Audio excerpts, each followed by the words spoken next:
Break के बाद स्वागत है आपका। आपके साथ मैं हूं दीपक शर्मा। बिहार के हर सियासी हलचल से हम आपको लगातार रूबरू करा रहे हैं और इस समय गतिविधियां एक बार फिर से सियासी गलियारे में देखने को मिल रही है। दरअसल बीजेपी की विधायक दल की बैठक हुई, जेडीयू विधायक दल की बैठक हुई और अब एनडीए के विधानमंडल दल की बैठक बुलाई गई है। बड़ी खबर इस समय की आपको बता रहे हैं। बस कुछ ही पलों में ये बैठक शुरू हो जाएगी और इस बैठक में हिस्सा लेने के लिए अपने आवास से नीतीश कुमार भी निकल चुके हैं। बड़ी खबर इस समय की आपको बता रहे हैं।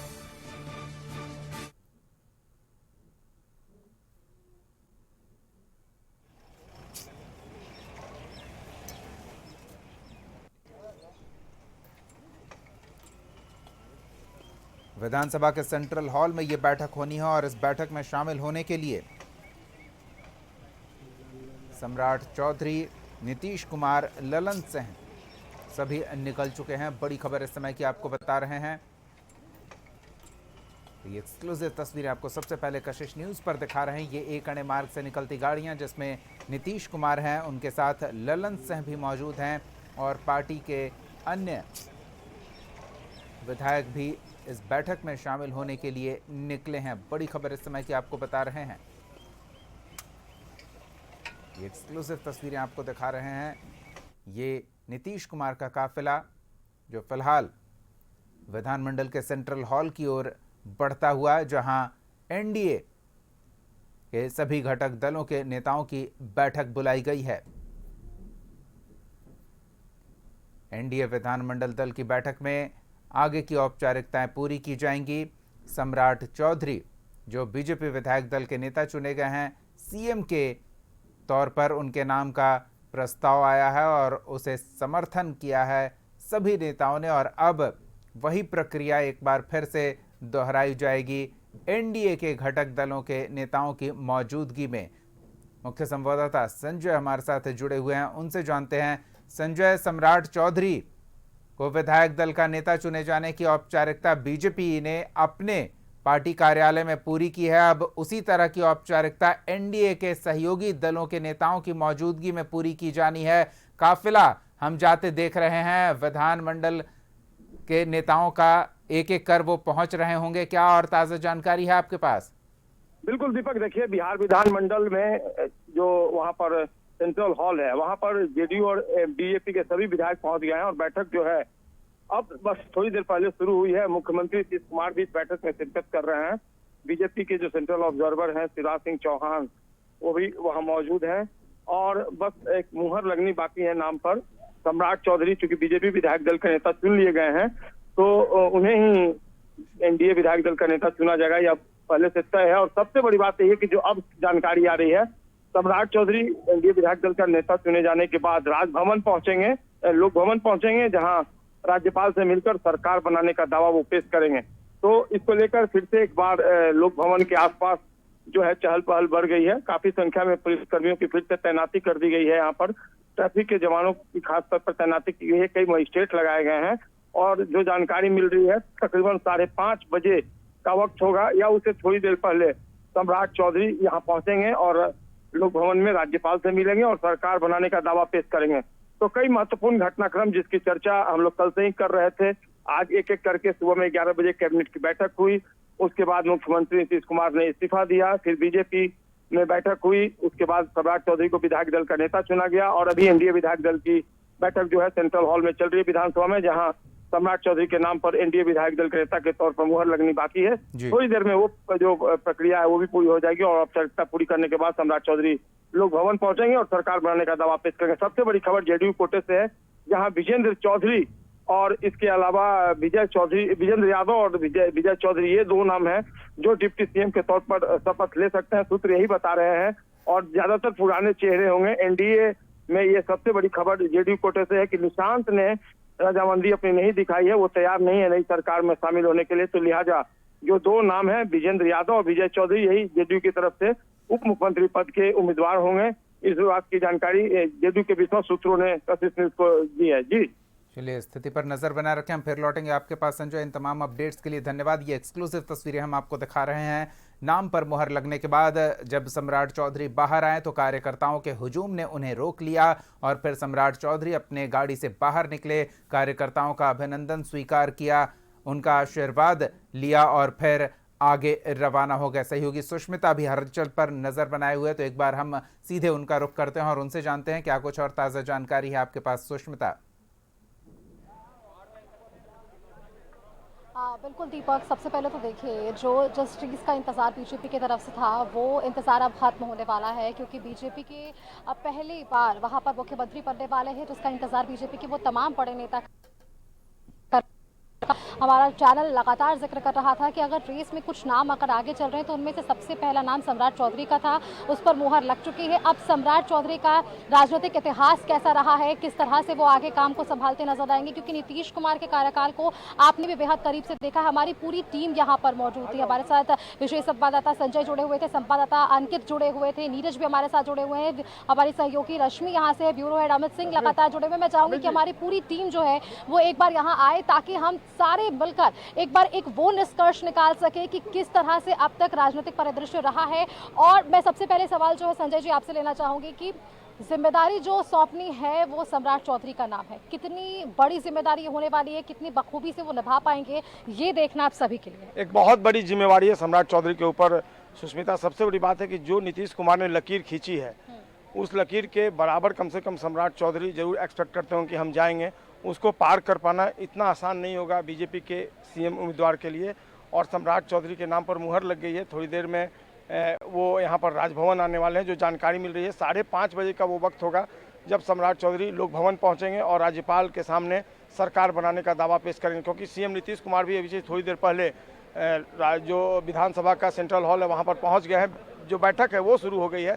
बस एक औपचारिकता है, सम्राट चौधरी के नाम पर मुहर लगनी ही है, क्योंकि वो बीजेपी विधायक दल के नेता चुन लिए गए हैं। अब एनडीए विधायक दल के नेता चुन लिए जाएंगे और अब वो लोक भवन पहुंचेंगे, सरकार बनाने का दावा पेश करेंगे। तो निश्चित तौर पर बीजेपी के लिए एक बड़ा दिन जरूर है। लेकिन देखिए इमोशनल जो माहौल है ये केवल जेडीयू के लिए नहीं है। आपने सुना होगा पहले ये चर्चा चल रही थी कि प्रधानमंत्री नरेंद्र मोदी आने वाले हैं, गृह मंत्री भी आ सकते हैं, लेकिन बहुत कह सकते हैं कि जो लेवल रखा गया है समारोह का, शपथ ग्रहण समारोह का, बहुत ज़्यादा तामझाम नहीं है, बहुत भगवा रंग में पटना नहीं रंगा है। नहीं तो आप समझ सकते हैं किस तरीके से दूसरे राज्यों में जब बीजेपी ने सत्ता संभाली थी तो किस तरीके से भगवा रंग में राजधानी रंगी हुई नजर आती थी। लेकिन यहाँ तस्वीर थोड़ी दूसरी है। नीतीश कुमार, एक सवाल यहाँ पर बस जोड़ना चाहेंगे, क्या जब शपथ ग्रहण कल होगा तो पूरा मंत्रिमंडल एक साथ शपथ ले रहा है, या सिर्फ मुख्यमंत्री, डिप्टी सीएम और कुछ मंत्रियों के शपथ लेने की बात सामने आ रही है? देखिए जो अंदर खाने में चर्चा चल रही है, निशांत ने मना कर दिया नई सरकार में शामिल होने के लिए, तो विजेंद्र प्रसाद यादव और विजय चौधरी दो डिप्टी सीएम के उम्मीदवार हैं जेडीयू के तरफ से। सम्राट चौधरी तो लेंगे ही। जो बीजेपी खेमा है वहां से विजय चौधरी, रामकृपाल यादव, अशोक इसके अलावा एक मंगल पांडे, इन नामों की चर्चा जरूर चल रही है।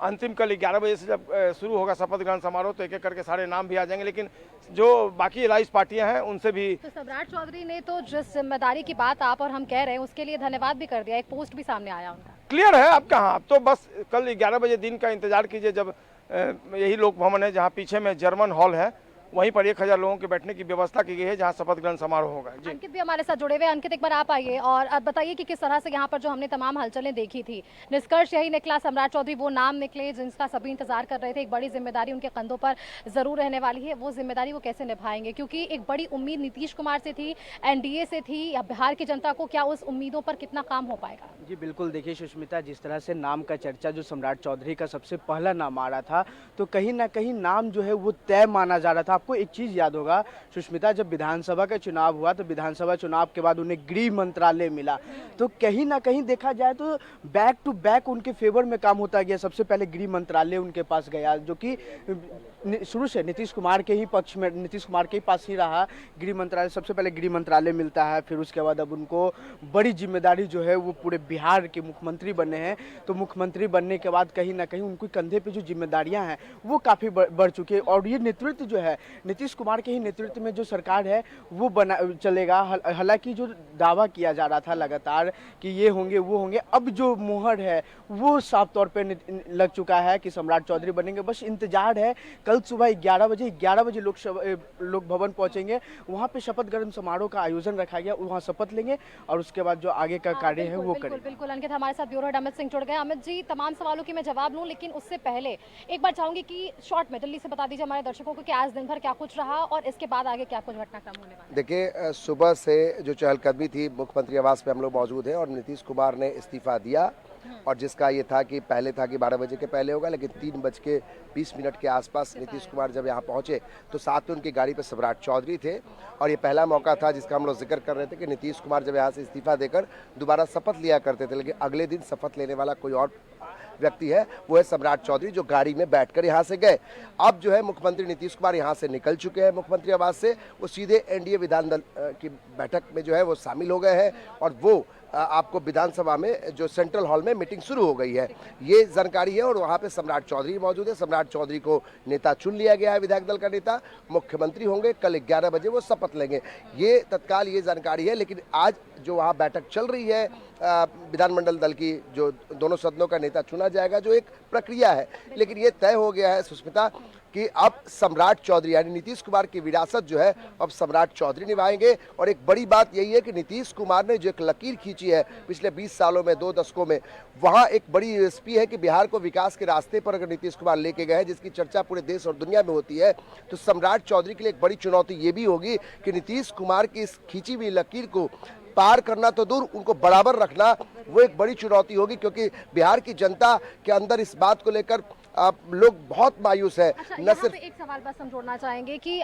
जो आप कह रहे हैं कि जो जिम्मेदारी सम्राट चौधरी के कंधों पर अब आने वाली है, कितना उनको फायदा मिलने वाला है अपने पिताजी से, जो एक राजनीति के रहे हैं, राजनीति में रहे हैं, या फिर वो फायदा जो बतौर उप मुख्यमंत्री उन्होंने बिहार में कुछ समय का जो है अपना कार्यकाल पूरा किया है, कितना फायदा उन्हें उस चीज से मिलने वाली है, क्योंकि नीतीश कुमार के साथ भी वो लंबे समय तक रहे हैं? देखिए, नीतीश कुमार, ये तभी तय हो गया था कि सम्राट चौधरी, दूसरा विकल्प अगर नीतीश कुमार का कोई हो सकता है अगर बीजेपी में, तो सम्राट चौधरी होंगे।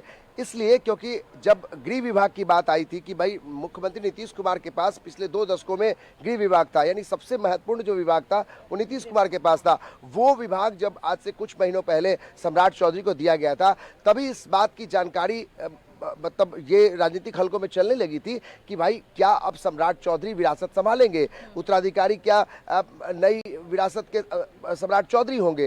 तो ये बात कयास लगाए जा रहे थे, उस पर एक तरीके से आज मुहर लग गई कि सम्राट चौधरी में वो दमखम है।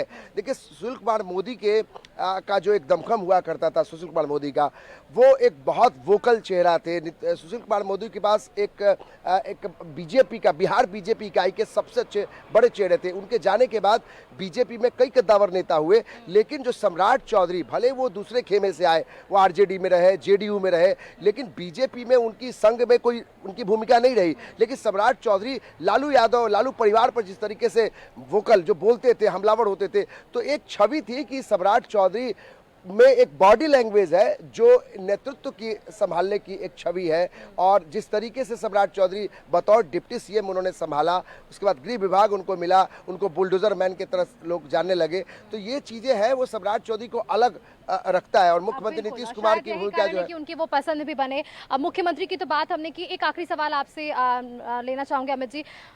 उप मुख्यमंत्री की बात हो रही है और जेडी के अगर हम नेताओं और कार्यकर्ताओं की बात करें तो वो नीतीश कुमार के अलावा अगर किसी को मान रहे थे, स्वीकार कर रहे थे, तो वो नाम था निशांत कुमार का। अब वो नहीं तो कितनी बड़ी चुनौती या कितना आसान होने वाला है जेडीयू के लिए वो निर्णय लेना कि अब निशांत के अलावा किसे जिम्मेदारी मिल सकती है जिसे जनता स्वीकार कर ले। देखिए, अगर निशांत को लेकर अभी जब विधानमंडल दल की बैठक चल रही है, इसमें नेता चुनना है, दोनों सदनों का नेता, लगभग ये तय है कि अब सम्राट चौधरी कल 11 बजे शपथ लेंगे। लेकिन निशांत को लेकर देखिए, लौकुश समाज है। देखिए, ये जो सोशल इंजीनियरिंग की एक बड़ी ताकत रही है नीतीश कुमार की, तो उसमें वो आज अगर कुशवाहा समाज यानी कोयरी समाज से अगर सम्राट चौधरी आते हैं, तो दूसरा खेमा जो है लौ यानी कि जो नीतीश कुमार कुर्मी समाज से आते हैं, तो अगर निशांत वहाँ पे एडजस्ट होते हैं, हालांकि निशांत इस बात को मानने को तैयार नहीं है, वो एक्सेप्ट नहीं कर रहे हैं, लेकिन जेडीयू की चाहत है कि निशांत डिप्टी सीएम बने, तो उनको एक अभिभावक की जरूरत है, क्योंकि एक ट्रेनिंग पीरियड में है, तो उनको अभिभावक की जरूरत है। तो वहाँ विजय चौधरी जो है वो सटीक बैठते हैं। नीतीश कुमार के राइट और लेफ्ट में विजय चौधरी का स्थान होता है, तो जाहिर है कि अगर डिप्टी सीएम 2 बनाने की बात होगी तो वहाँ पर निशांत के साथ विजय चौधरी हो सकते हैं। और जहाँ तक निशांत की बात है, निशांत एक कह सकते हैं कि नीतीश कुमार की छवि है, उनके बेटे हैं, तो स्वाभाविक है कि पूरे बिहार में नीतीश कुमार को जो मिस करेंगे तो निशांत को देखकर भी एक मन में ये होगा कि चलिए नीतीश नहीं तो निशांत सही। तो ये चीज़ें जो है वो नीतीश कुमार भी चाहेंगे। देखिए, अगर नीतीश कुमार ने कभी भी परिवारवाद से समझौता नहीं किया, वो वंशवाद के खिलाफ रहे, बावजूद इसके नीतीश कुमार ने एक्सेप्ट तो किया कि नीतीश कुमार उनके बेटे को अपने उत्तराधिकारी को ला रहे हैं। तो ये इसलिए भी हुआ क्योंकि जनता चाहती थी कि नीतीश कुमार अगर राज्यसभा यानी कि बिहार की राजनीति से केंद्र की राजनीति में शिफ्ट हो रहे हैं, परिवारवाद वाला कहीं फैक्टर तो कहीं फाइट बैक हो जाए, इस वजह से तो कहीं ये निर्णय लेने के लिए बदलाव नहीं हो रहा। अगर सुष्मिता जी, अगर ये चीजें होती कि परिवारवाद वाली बात होती तो नीतीश कुमार कभी भी निशांत को नहीं लाते। देखिए, नीतीश कुमार को ये पता है, जैसे लालू यादव पर बार बार आप सवाल करते थे कि नीतीश जो तेजस्वी यादव है वो लालू यादव के बेटे हैं इसलिए उत्तराधिकारी बन गए। अब नीतीश कुमार वैसी स्थिति में नहीं है, बहुत प्रेशर है नीतीश कुमार पर, और प्रेशर पहले से भी था कि निशांत को लाया जाए। अब देखिए, सीएम आवास के बाहर निशांत के पोस्टर लगे हैं, ये यूं ही नहीं होता है। अगर निशांत के पोस्टर जेडीयू दफ्तर के बाहर लगते हैं, मुख्यमंत्री आवास के बाहर लगते हैं, तो ये पोस्टर इसलिए भी लगते हैं क्योंकि मुख्यमंत्री नीतीश कुमार की इसमें चाहत होती है, उनका कंसेंट होता है। भले नीतीश कुमार मुखालफत करते रहे शुरू से कि भाई वो वंशवाद परिवारवाद के साथ कभी खड़े नहीं रहे, लेकिन उनकी बेटे की मजबूरी है कि पार्टी में उनको लाया जाए, उनको संगठन में साथ में जो मंत्रिमंडल हो उसमें भी उनको लाया जाए। अब क्या भूमिका होगी ये तो अभी जो विधानमंडल दल की बैठक हो रही है उसमें नेता अगर चुने जाएंगे ये जेडीयू के, तो फिर स्वाभाविक है कि वो डिप्टी सीएम होंगे। लेकिन निशांत मजबूरी से ज्यादा जरूरी बन गए हैं जेडीयू के लिए। अगर जेडीयू को संगठित रखना है, नीतीश कुमार का अक्स अगर देखना है उनके चेहरे का, अगर नीतीश कुमार को जो चाहने वाले लोग हैं, उनके प्रशंसक हैं, तो वो तभी टिकेंगे जब नीतीश कुमार के बेटे उनके साथ दिखाई पड़ेंगे। अगर नीतीश कुमार यहाँ से दिल्ली शिफ्ट हो जाए और निशांत बिहार में बने रहेंगे, अगर वो डिप्टी सीएम के पद पर रहते हैं, तो स्वाभाविक है कि इसका असर, इसका फायदा 2029 और 30 में भी दिखाई पड़ेगा। बिल्कुल अमित जी, बहुत शुक्रिया आपका। बिल्कुल सुष्मिता, आप बने रहे हमारे साथ, हम लौटेंगे आपके पास। राजीव रंजन के पास एक बार चलते हैं, उनके पास भी कुछ ताजा जानकारी है। विधानसभा परिसर में राजीव मौजूद हैं। राजीव, क्या अपडेट है आपके पास? जी देखिए, विधानसभा में हम लोग मौजूद हैं और ये सामने की तस्वीर आपको दिखाते हैं कि मीडिया का जमावड़ा लगा हुआ है। सेंट्रल हॉल में एनडीए घटक दल के विधानमंडल दल की बैठक होनी है और वो थोड़ी देर में शुरू भी हो जाएगी। अभी पता चला है कि मुख्यमंत्री पहुंचे हैं, लेकिन चूंकि मीडिया एंट्री इधर से नहीं है तो इस स्थिति में हम लोग बहुत सारी चीजें बता पाने में असमर्थ हैं, चूंकि पीछे से के रास्ते से सारे नेता आ रहे हैं। लेकिन जो यहाँ चहलकदमी है और जिस तरह से नेताओं की भीड़, मीडिया की भीड़ है, ये दिखा रहा है कि बैठक बस थोड़ी देर में शुरू होगी। और भाजपा कोटे से कोई मुख्यमंत्री पहली बार बन रहा है, वो है सम्राट चौधरी। सम्राट चौधरी का चयन जो है भाजपा विधानमंडल दल की बैठक में हुई। शिवराज सिंह चौहान जो है केंद्रीय पर्यवेक्षक उस समय मौजूद थे, उन्होंने इस बात की घोषणा की कि भाजपा विधानमंडल दल का नेता जो होंगे सम्राट चौधरी होंगे। और सम्राट चौधरी के नाम का जो अनुमोदन कहलाता है वो विजय सिन्हा ने किया। उन्होंने खड़े होकर के उनके नाम का प्रस्ताव रखा, जिसको सर्वसम्मति से विधायक दल के नेताओं ने, यानी कि विधायक और विधान पार्षदों ने एक स्वर से उन पर हामी भर दिया, जिसको शिवराज सिंह चौहान ने स्पष्ट कर दिया। और सम्राट चौधरी को बजाते उन्होंने बधाई दी कि सर्वमान्य नेता आप चुने गए हैं, किसी ने कोई विरोध नहीं किया है और आपकी जवाबदेही अब बढ़ जाती है और बिहार की जवाबदेही आपके ऊपर हो जाएगी, तब आप बिहार के लिए काम करेंगे। सम्राट चौधरी ने भी, जब हमने बात की, उनसे कहा कि बिहार के लिए कुछ बोल दीजिए, तो हालांकि बोलने को तैयार नहीं थे, लेकिन उन्होंने इतना ही कहा कि बिहार का भविष्य उज्जवल हो, बिहार विकास की ओर बढ़े, यही कामना है। तो उनकी सोच और भाजपा की सोच बिहार को आगे बढ़ाने के लिए होगा, लेकिन अंतिम मोहर अभी थोड़ी देर में लगेगी जब एनडीए विधायक दल की बैठक होगी सेंट्रल हॉल में विधानसभा के, उसके बाद उनके नाम का ऐलान होगा। और जब शपथ की बात है तो वो शपथ कल होना है। दीपक। बिल्कुल राजीव, आप तस्वीरें दिखाते रहें, हम एक बार फिर सुष्मिता के पास चल लेते हैं। अन्य सहयोगियों के साथ सुष्मिता मौजूद हैं। एक अणे मार्ग में अब नया चेहरा देखने को मिलेगा। नीतीश कुमार अब यहां नहीं रहेंगे, सम्राट चौधरी का ये निवास स्थान होने वाला है। इस बीच सुष्मिता के पास चलने से पहले हम एक बार सम्राट चौधरी की प्रतिक्रिया भी आप तक पहुंचाते हैं। नाम फाइनल होने के बाद सम्राट चौधरी ने क्या कहा है, सुनते हैं जरा। ये मेरे लिए जीवन में भारतीय जनता पार्टी ने जितना काम करने का मौका दिया, मैं ये कह सकता हूं कि एक राजनीतिक कार्यकर्ता के तौर पर लगभग 30 साल से काम कर रहा हूं, लेकिन पहले कोई विचारधारा नहीं था साथ में। मैं इस पार्टी में जब आदरणीय प्रधानमंत्री जी के विचारों से इस पार्टी के साथ जुड़ा, आदरणीय कैलाश जी के साथ भी कुछ समय तक के लिए काम किया था। 2015 के चुनाव से लगातार भारतीय जनता पार्टी के लिए काम करता रहा और जिस तरह कभी पार्टी के प्रदेश में पदाधिकारी के तौर पर, विधानमंडल दल में विधान परिषद के नेता के तौर पर और संगठन में काम करने का जो सर्वोच्च पद है, पार्टी के प्रदेश अध्यक्ष के तौर पर काम करने का मौका दिया। आदरणीय राष्ट्रीय अध्यक्ष जी को, आदरणीय संगठन महामंत्री बीएल संतोष जी को, शिवराज सिंह चौहान जी को, हमारे पार्टी के अध्यक्ष संजय सरावगी जी को जरूर आश्वस्त करता हूं कि जो विचारधारा है, भारतीय जनता पार्टी के लिए जो विचारधारा है, भारत को सबसे पहले सबसे श्रेष्ठ मानने का और पार्टी को सबसे आगे खड़ा करने का, उस काम को लगातार हम करते रहेंगे, इतना जरूर आश्वस्त करते हैं। सम्राट चौधरी को आपने सुना, विचारधारा की बात वो कहते सुने जा रहे हैं और आश्वस्त कराते कि जो जिम्मेदारी पार्टी ने उनके कंधों पर सौंपी है, उन जिम्मेदारियों का पूरी निष्ठा के साथ निर्वहन करने को लेकर प्रयासरत रहेंगे। चलिए सुष्मिता के पास चलते हैं, उनके साथ अन्य सहयोगी हैं, क्या कुछ और ताज़ा जानकारी है, किस तरह से कैबिनेट के स्वरूप को लेकर जानकारी मिल रही है, ये भी समझने का प्रयास करते हैं। दूसरी ओर तस्वीर हम आपको विधानसभा परिसर की दिखा रहे हैं, जहां तमाम एनडीए के घटक दल के नेता पहुंचे हुए हैं, औपचारिकताएं पूरी की जा रही है, वो भी आपको हम ताज़ा तस्वीरें दिखाते रहेंगे। सुष्मिता। बिल्कुल दीपक, देखिए जिस तरह से आपने हमारा रुख करने से पहले सम्राट चौधरी का जो बयान सुनाया है, पहली प्रतिक्रिया जो चयन के बाद सामने आई है, बहुत गौर करने वाली बात है। हर एक बयान पर उन्होंने एक बातें ज़रूर स्पष्ट कर दी है कि अगले मुख्यमंत्री के तौर पर उनका चयन हो रहा है तो वो किस विश्वास के साथ सरकार को आगे चलाने वाले हैं। हमारे साथ सहयोगी रश्मि यहाँ से जुड़ी हुई है, एक बार रश्मि का रुख कर लेते हैं और इनसे भी जानते हैं कि हमने रश्मि देखा था कि किस तरह से नीतीश कुमार का कार्यकाल रहा है और जो उनका भी पोस्ट सामने आया जब वे इस्तीफा दे दिए, एक भावुक पोस्ट था उनके लिए भी, वहां पर भी उन्होंने केंद्र सरकार का जिक्र किया, केंद्र सरकार को धन्यवाद किया।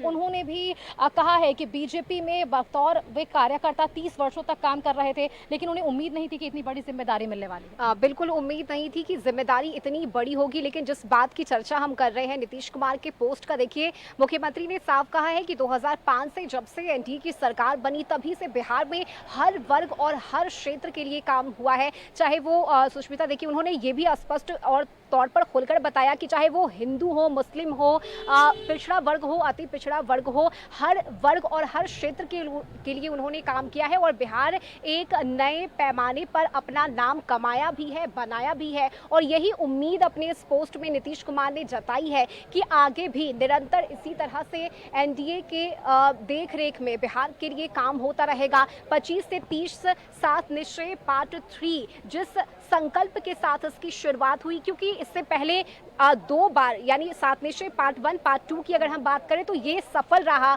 और यही वजह रही कि सात निश्चय पार्ट 3 की शुरुआत बिहार में हुई है। और इसके तहत कई ऐसी योजनाएं हैं, खासकर महिलाओं के लिए अगर हम बात करें, बिहार की आधी आबादी के लिए बात करें तो उन्हें मुख्यमंत्री ने मुख्य धारा में लाने का काम किया। बतौर मुख्यमंत्री नीतीश कुमार की अगर मैं बात करूं तो आज महिलाएं अगर सशक्त हैं, महिलाएं अगर रोजगार कर रही हैं, 4 पैसे कमा रही है, तो वो नीतीश कुमार की देन है। और यही वजह है कि अपने उस पोस्ट में उन्होंने इस बात का जिक्र किया है कि 7 निश्चय पार्ट 3 के तहत जो कुछ भी संकल्प था हमारा, वो संकल्प आगे भी इसी तरह से चलता रहेगा और केंद्र सरकार का सहयोग चूंकि पहले भी मिलता रहा है, आगे भी मिलता रहेगा और सभी साथ मिलकर बिहार के लिए काम करेंगे। और देखिए, जिस नए मुख्यमंत्री की चर्चा हो रही है सम्राट चौधरी की, बतौर डिप्टी सीएम उन्होंने अपने आप को प्रूफ किया है, उन्होंने बताया है कि वो इस पद के लिए, इस कद के काबिल है और यही वजह रही कि इतनी बड़ी जिम्मेदारी। वरना आप सोचिए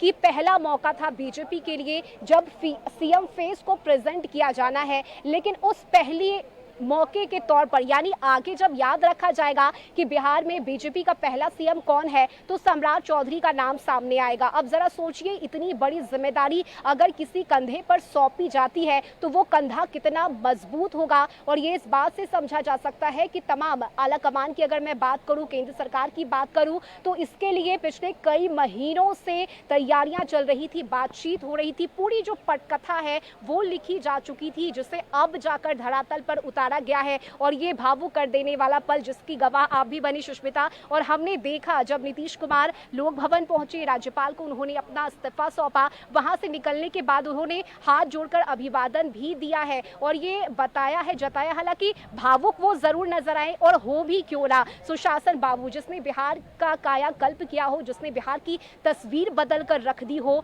उसके हाथों से जब ये बिहार निकल गया तो इमोशनल पल रहा नीतीश कुमार के लिए भी। और ऐसे में अब चूंकि पूरी तरह से स्थिति बदल चुकी है, जिसका इंतजार मुझे लगता है पिछले कई दिनों से हम सभी कर रहे थे, हमारी पूरी टीम कर रही थी, और यही वजह है कि हर कोई दिन हो या रात लगातार हमारे रिपोर्टर्स अलग अलग जगहों पर मौजूद रहे, पल पल बिल्कुल मौजूद रहें और हर हलचल से रूबरू कराते रहे हैं। फिलहाल तो विधानसभा के सेंट्रल हॉल में एक बैठक चल रही है। सुष्मिता, रश्मि, राजीव, आप सब बने रहें। हम एक छोटे से ब्रेक के लिए रुकते हैं, जल्द लौटेंगे और दर्शकों तक तमाम तस्वीरें सबसे पहले पहुंचाएंगे। तो आप भी बने रहिए हमारे साथ, जल्द लौटते हैं।